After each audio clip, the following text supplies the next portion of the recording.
আমাদের বন্ধু শহীদুল আমিন চৌধুরী এখন অফিসে ভীষণ ব্যস্ত। দুপুর ১টা বেজে কিছুক্ষণ হয়েছে।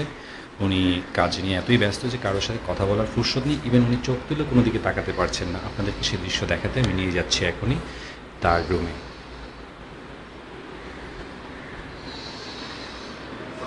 ওনাকে খাওয়ার জন্য ১ গ্লাস কোক দেওয়া হয়েছিল, উনি সেটা খেতে পারেননি।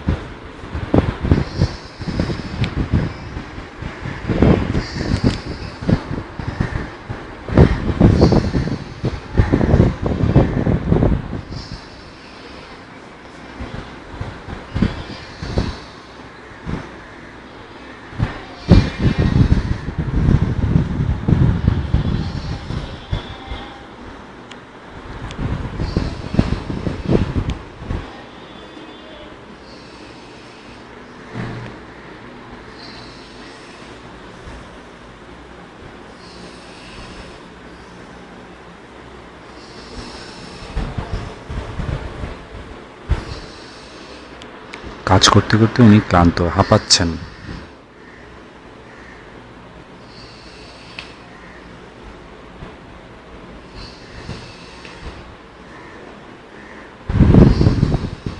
বলে রাখা ভালো, আজ শনিবার, একটু রিল্যাক্স তো করবেই।